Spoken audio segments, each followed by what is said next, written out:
আধার কার্ডটা বার করো। আধার কার্ডটা না দেখি, ধরো একটু মোবাইলটা।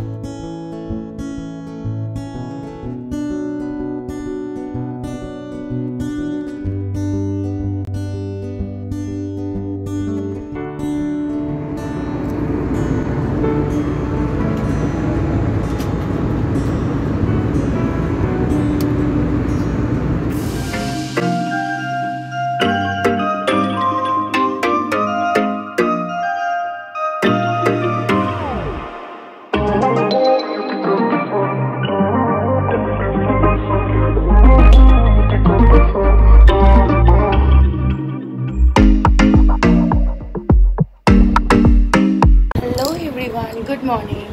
তো আজকে একদম আর্লি মর্নিংয়ে আমি আমার ব্লগটাকে স্টার্ট করছি। তো এখন বাজে হচ্ছে ভোর 6টা। তো আজকে এত তাড়াতাড়ি ওঠার কারণ আর এত তাড়াতাড়ি ব্লগ শেয়ার করার মানে ব্লগটাকে শুরু করার কারণ, আজকে যাচ্ছি আমি আর ঋষি আমাদের সেই একটা মানে অনেক দিন ধরে প্ল্যানিংয়ের আজকে সেই দিন, সেটা হচ্ছে হানিমুন। তো আমাদের 9:40-তে ফ্লাইট। তো এখন আমাদের 7:30-র মধ্যে, তো যেটা ন্যাচারাল নিয়ম আর কি, পৌঁছাতে হবে এয়ারপোর্টে। তো 6:30-তে আমাদের গাড়ি আসবে। তো এখন মানে কি বলবো, এই করবো তো এক্সাইটমেন্টে সারা রাত ঘুমই হয়নি, এরম একটা ব্যাপার আর কি। তো যাই হোক, এখন একটু চা খাচ্ছি আর ওদিকে ঋষি তো ফ্রেশ হচ্ছে।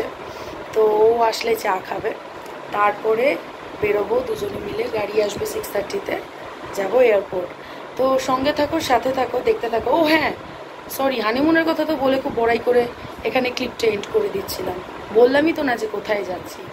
আমরা যাচ্ছি হলো সিমলা, কুলু, মানালি, অমৃতসর। তবে আজকে আমাদের ডেস্টিনেশন এখনের জন্য হচ্ছে অমৃতসর। তো আমাদের ওখানে অ্যারাইভাল টাইমিং হচ্ছে 12টায়, আমাদের অমৃতসরের অ্যারাইভাল টাইমিং। আর তো দেখা যাক কতদূর কী হয়। সারাদিনে মোটামুটি কি করছি না করছি সব কিছু ইচ অ্যান্ড এভরিথিং তোমাদের সাথে শেয়ার করবো। Stay tuned. তো চলো, ফাইনালি আই এম রেডি। আর এই হচ্ছে আজকে আমার ড্রেস। তো এখন গাড়ি বোধহয় এসছে, তো বেরোবো। ঋষি চা খাচ্ছে, ঋষি এখনও রেডি হয়নি, রেডি হবে তারপর। আর আমি তো মোটামুটি রেডি হয়ে গেছি। অ্যাকচুয়ালি ব্যাপারটা হচ্ছে 2 মাস আগে বিয়ে হয়েছে, 2 মাস পরে হানিমুনে যাবার যে সেই নতুনত্ব ব্যাপারটা না এখন লাগছে না, কেন জানি না। আবার হয়তো ঘুরতে টুরতে যাব, মানে ঘুরবো টুরবো যখন, তখন মনে হবে যে হ্যাঁ, হানিমুন পিরিয়ড চলছে আমাদের। তো চলো, এখন শুধু এখন বেরোনোর অপেক্ষা, তারপরে তোমাদের সাথে কথা বলছি। টাটা।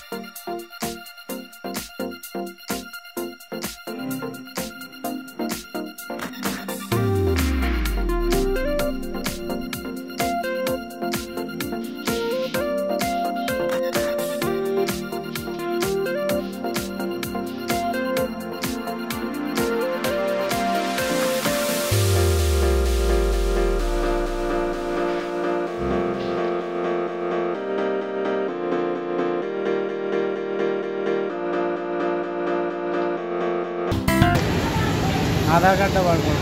আধার কার্ডটা না দেখি, ধরো একটু মোবাইলটা, একটু ধরো, ভিডিও করছি।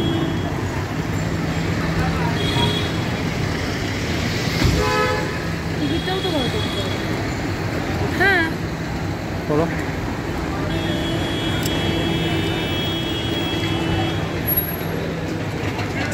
কেমন লাগছে বলো ফার্স্ট টাইম হানিমুনে এসে? মানে হানিমুনটা সবার ফার্স্ট টাইমই হয়, এটা ফার্স্ট টাইম। এটা ভুলই বললাম। কি ফেললাম গো? বাক্সটা ফেললে না, ফোন, চশমার বাক্স আমার হাতে, কানা। উফ কি স্ব্যাক বলো। দারুণ লাগছে। আস্তে, গলা নামিয়ে। কেন গলা নামিয়ে বলতে? আস্তে কথা বলে, কানে লাগে, বিরক্ত লাগে। দারুণ লাগছে। আমার গলার ভয়েসটা এরকম একটু উচ্চস্বর, উগ্র। বেশি এক্সাইটেড হয়ে পড়েছে। কিছু বলতে পারছো না? কি বলবো আর, যার রোদ্দুর এখানে, এসিটা হয়তো ঠিকঠাক কাজ করে না। এয়ারপোর্টের এই জিনিসটাকে ঠিক করতে হবে। আর এই যে এখানে প্রচুর ফ্লাইটস ওয়েটিং ফর আস।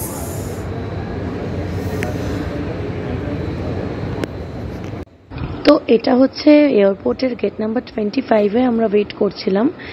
আর এখান থেকেই আর কি আমরা যাব, আমাদের ফ্লাইট এখানেই।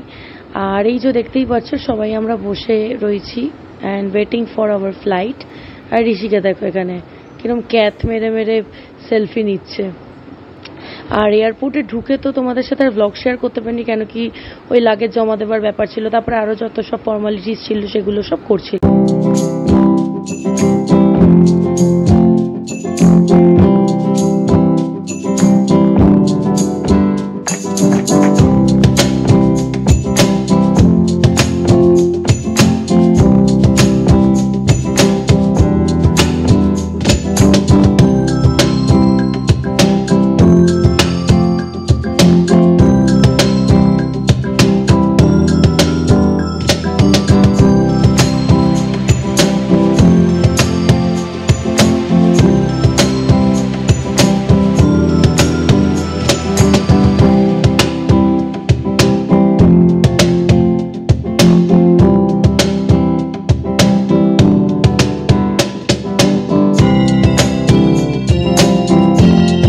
কিছু বলবে?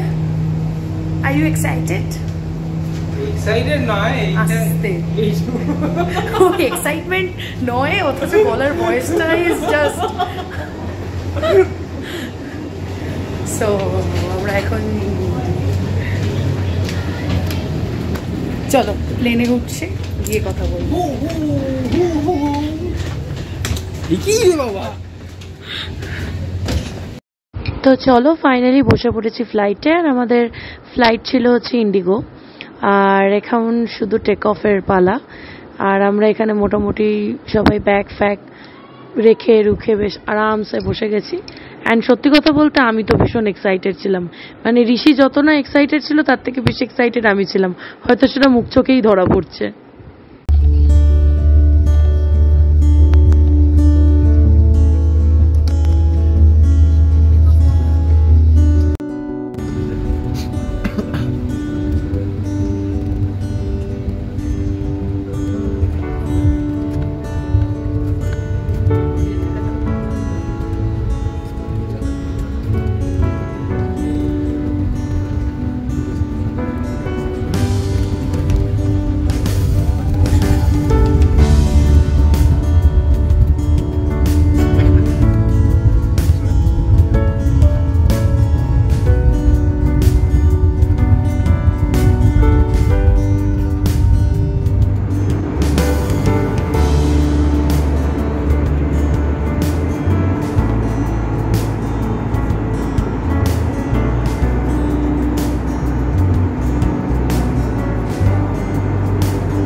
তো চলো প্রায় এখানে তো অনেকগুলো ঘন্টাই কেটে গেছিলো, মানে আমাদের 3 আওয়ার্সের মোট জার্নি ছিল।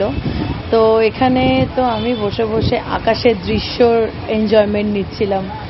তো আর এখানে বসে বসে ব্লগ বানাচ্ছিলাম তোমাদের সাথে শেয়ার করব বলে। আর আকাশের ভেতরটা কি আছে সেটাকে মানে কি বলবো অনুভব করছিলাম খুবভাবে। তো তারপরে এইসব করতে করতে তো ঋষি একটুখানি ঘুমিয়ে পড়েছে।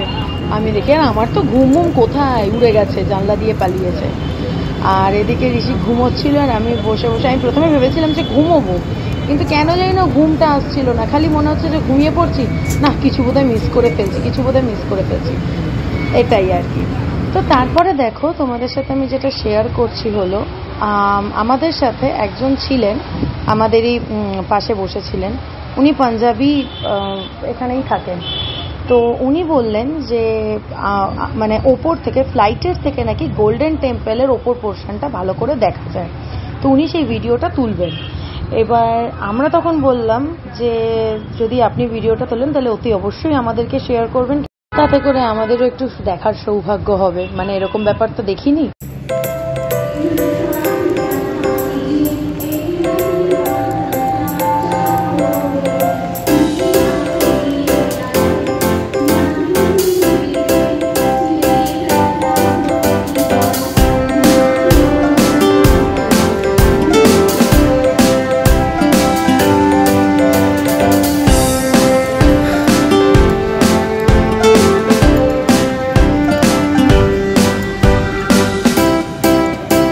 তো চলো, ফাইনালি পাঞ্জাবে অ্যারাইভাল হয়ে গেল আমাদের। আর এখানে আমাদের বেল্টে আমাদের ব্যাগ, মানে লাগেজ ব্যাগগুলোর জন্য আমরা ওয়েট করছিলাম। আর এই যে পরপর সব লাগেজ আসছিল, আর আমাদের লাগেজের জন্য আমরা অনেকক্ষণ ধরে ওয়েট করছিলাম। আবার মনে মনে আমি এটাও ভাবছিলাম যে আমার লাগেজটা আদৌ দিয়েছে তো, কলকাতা থেকে আদৌ এসছে তো। মানে ফার্স্ট টাইম ফ্লাইটের জার্নি হলে যা হয় আর কি, উল্টো পাল্টা যা মাথায় আসে তাই মনে ভাবতে শুরু করে দিই। তো যাই হোক, তারপরে ফাইনালি আমাদের লাগেজ টাগেজ পাওয়ার পরে ওখান থেকে তো আমরা বেরিয়ে যাই। তবে একটা জিনিস আমাদের খুব ভালো হয়েছিল কি, ফ্লাইটে একজনের সাথে আলাপ হয়েছিল যে অমৃতসরেরই। তো সেই দাদাটা আমাদের ভীষণভাবে হেল্প করেছে। কিভাবে, যে আমাদের ফার্স্ট অফ অল কোনো অমৃতসরে হোটেল বুকিং ছিল না, আর আমাদের ফ্লাইটে আলাপ হয়েছিল বলে উনি বললেন যে চলুন, আমিও গোল্ডেন টেম্পলের পাশেই থাকি, তো চলুন, আমার কাছে অনেক ভালো ভালো হোটেল জানাশোনা আছে, তো আমি সেখানে আপনাদের ড্রপ করিয়ে দিচ্ছি, একটা হোটেলে আপনাদের বুকিং আপনারা করে নিতে পারবেন।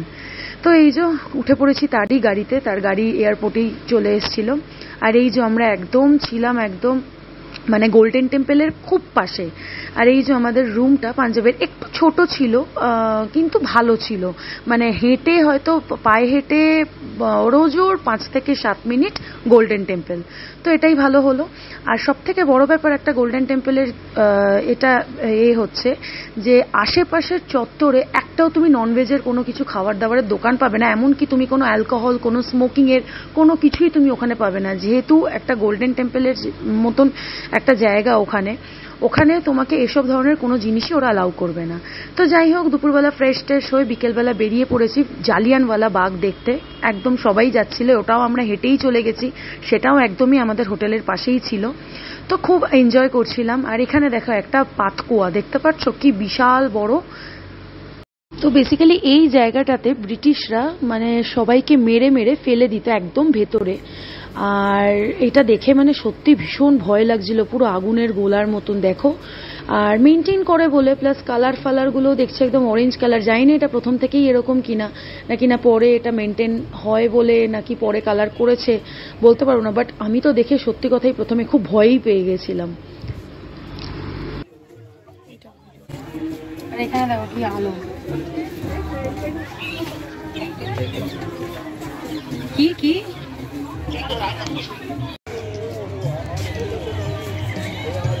তুমি স্টিল কয়েকটা ফটো নিয়ে নাও তো।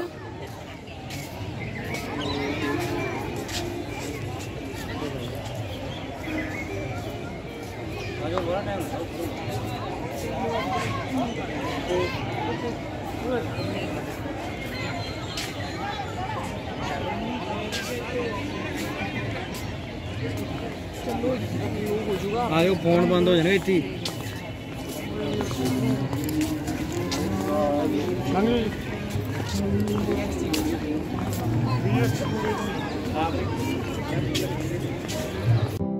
ফাইনালি পৌঁছে গেলাম আমাদের ফাইনাল ডেস্টিনেশনে, সেটা হচ্ছে গোল্ডেন টেম্পল। বলার কিছুই নেই, দেখেই তোমরা সবাই বুঝতে পারছো। ওফ, দারুণ দারুণ, মনটা যেন ভরে গেল এখানে আসার পরে। এই যে সুন্দর সোনা দিয়ে বাঁধানো এই টেম্পলটা, তারপরে দেখো জলের মধ্যে কিরকম ঝিকিমিকি ঝিকিমিকি, পুরো মানে একদম অদ্ভুত সুন্দর। আর সত্যি কথা বলতে এটা তো আমার ফার্স্ট টাইম ভিজিট গোল্ডেন টেম্পলে। ঢোকার পরেই এত মনটা শান্ত হয়ে গেল, এত সুন্দর সত্যি। এখানে মানে একদম অন্য রকমের একটা এক্সপিরিয়েন্স আমি এখানে ফেস করলাম। ঋষির যদিও বা 4-5 বার এখানে আসা, আর আমার এখানে ফার্স্ট টাইম। আর এখানে দেখো জলটা ভীষণই পবিত্র। এখানে সবাই আমাদের যেমন দক্ষিণেশ্বরে গেলে আগে গঙ্গায় জল মাথায় দিয়ে তবে মায়ের মন্দিরে আমরা ঢুকি, এখানেও ঠিক তাই, মাথায় একটু জল ছিটিয়ে নাও, পবিত্র স্থল যেহেতু। অনেকে স্নানও করছে, স্নান টানও করতে পারো, বলে নাকি পাপ ধুয়ে যায়। তো যাই হোক, আমরা এখানে মাথায় জল ছিটিয়ে, ঋষি আমাকে, আমি নাবিনি জলের মধ্যে, ওই নেমেছে, নেবে আমার মাথায় একটু জল ছিটিয়ে দিল, প্লাস ও নিজেও একটু জল ছেটালো।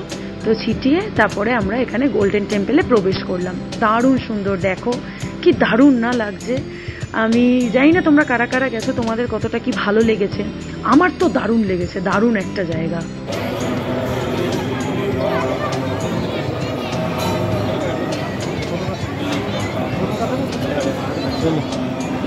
দাঁড়াও, তারপরেই লাইন দিয়ে নিয়ে নিলাম হলো এখানে হালুয়া, মানে সুজির হালুয়া। ওরে বাবারে, আমি তো পরপর 2 বার লাইন দিয়ে দিয়ে এই সুজির হালুয়া খেয়েছি। দেখতে পাচ্ছ কি ঘিয়ে চপচপে, ওফ দারুণ খেতে, অসাধারণ টেস্ট, জাস্ট অসাধারণ। তো যাই হোক, তারপরে গোল্ডেন টেম্পলের ভেতরে ঢুকি। ওখানে স্যাটারডে সানডে করে নাকি বিভৎস ভিড় হয় গোল্ডেন টেম্পলে। তো আমরা স্যাটারডেতে পৌঁছেছিলাম গোল্ডেন টেম্পলে। তো আমরা অনেকক্ষণ, প্রায় 2 ঘন্টা মতন লাইনে দাঁড়িয়ে তবে গিয়ে গোল্ডেন টেম্পলের ভেতরে ঢোকার আমাদের সুযোগ হয়ে ওঠে। তো তখন আর কোনো ভিডিও করতে পারিনি, এত ভিড়, এত ঠেলাঠেলি গুতোগুতি হচ্ছিল। তারপরে ওই গোল্ডেন টেম্পল থেকে বেরোনোর পর তোমাদের সাথে আবার একটা গ্লিমস আমি শেয়ার করতে পেরেছি। দেখো সত্যি আমার তো মানে আমি একই কথা বারবারই বলছি, ভীষণ ভালো লাগছে, ভীষণ ভালো। তো এখন আর কি হোটেলের দিকে যাচ্ছি, রাতে গিয়ে ডিনার ফিনার করব। তো মোটামুটি আমাদের হানিমুনের ফার্স্ট ডেটা ভীষণ ভালো কাটলো। গোল্ডেন টেম্পল দেখে ভীষণ মনটা খুশি হয়ে গেল। তো চলো আবার নেক্সট ব্লগে দেখা হবে। এখন অনেক ব্লগ আসবে, ততদিন স্টে টিউন অ্যান্ড ভালো লাগলে সাবস্ক্রাইব।